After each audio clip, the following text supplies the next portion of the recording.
সক্রিয় রাজনীতিতে ফিরে আসার কৌশল সাজাচ্ছে কার্যক্রম নিষিদ্ধ আওয়ামী লীগ। দলটি ত্রয়োদশ জাতীয় সংসদ নির্বাচনে অংশ নিতে পারেনি। এখন তাদের চোখ সিটি কর্পোরেশন, উপজেলা পরিষদ, পৌরসভা ও ইউনিয়ন পরিষদ নির্বাচনের দিকে।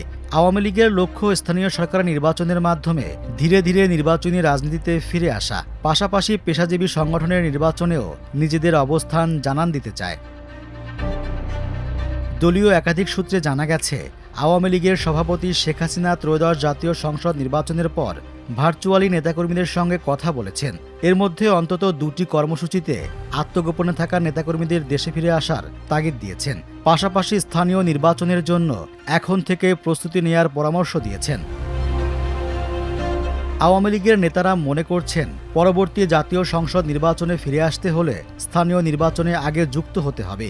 সেই লক্ষ্যে কারাগারে থাকা নেতাকর্মীদের জামিনের বিষয়টিতে জোর দেয়া হবে।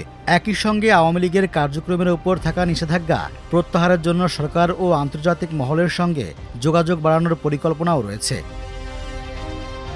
পেশাজীবী সংগঠন, বিশেষ করে আইনজীবী সমিতির নির্বাচনে সক্রিয় রয়েছে আওয়ামী লীগ সমর্থিত প্যানেলগুলো। ফেব্রুয়ারিতে কয়েকটি জেলা আইনজীবী সমিতির নির্বাচনের ফলাফলে দলটি কিছুটা আশাবাদী হয়ে উঠেছে। সর্বশেষ গত 28 ফেব্রুয়ারি কক্সবাজার জেলা আইনজীবী সমিতির নির্বাচনে 17টি পদের মধ্যে 7টি পদে জয়ী হয়েছে আওয়ামী লীগ সমর্থিত প্যানেল। যদিও সভাপতি পদে বিএনপি সমর্থিত এবং সাধারণ সম্পাদক পদে জামায়াতে ইসলাম সমর্থিত প্রার্থী বিজয়ী হয়েছেন।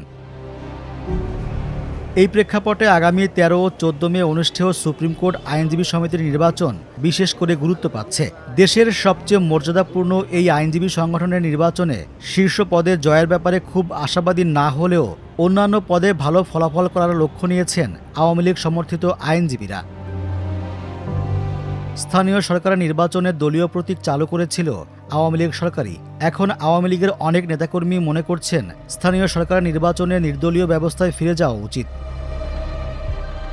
আত্মগোপনে থাকা আওয়ামী লীগের একাধিক কেন্দ্রীয় নেতার মতে, স্থানীয় সরকার নির্বাচন নির্দলীয় হলেও আওয়ামী লীগের জন্য অংশগ্রহণ সহজ হবে না।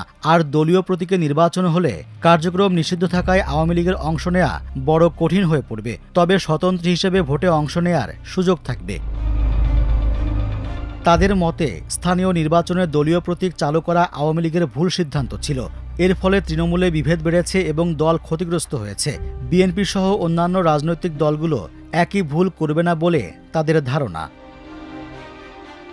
সিটি কর্পোরেশন থেকে শুরু করে ইউনিয়ন পরিষদ পর্যন্ত স্থানীয় সরকারের কোনো পর্যায়েই এখন নির্বাচিত জনপ্রতিনিধি নেই। সরকারের সংশ্লিষ্ট সূত্রে জানা গেছে, সিটি কর্পোরেশন নির্বাচন দিয়েই স্থানীয় সরকার প্রতিষ্ঠানগুলোতে ভোট শুরুর পরিকল্পনা করছে সরকার। এরপর ধাপে ধাপে পৌরসভা, উপজেলা পরিষদ, জেলা পরিষদ এবং ইউনিয়ন পরিষদ নির্বাচন করার পরিকল্পনা রয়েছে। ইতিমধ্যে স্থানীয় সরকার নির্বাচনের প্রস্তুতি নিতে নির্বাচন কমিশনকে আনুষ্ঠানিকভাবে চিঠি পাঠিয়েছে স্থানীয় সরকার বিভাগ। নির্বাচন কমিশনার আব্দুর রহমান আল মাসুদ 1 মার্চ নির্বাচন ভবনে এক অনুষ্ঠানে জানিয়েছেন, ঈদের পর থেকে বছর জুড়ে স্থানীয় সরকারের বিভিন্ন নির্বাচন অনুষ্ঠিত হবে। তবে দলীয় প্রতীক নাকি নির্দলীয় প্রতীকে স্থানীয় সরকার নির্বাচন হবে, তার জন্য সংসদের প্রথম অধিবেশনের জন্য অপেক্ষা করছেন তারা। লেখক ও রাজনৈতিক বিশ্লেষক মহিউদ্দিন আহমদের মতে, স্থানীয় সরকার নির্বাচন নিঃসন্দেহে কার্যক্রম নিষিদ্ধ আওয়ামী লীগের জন্য একটা সুযোগ।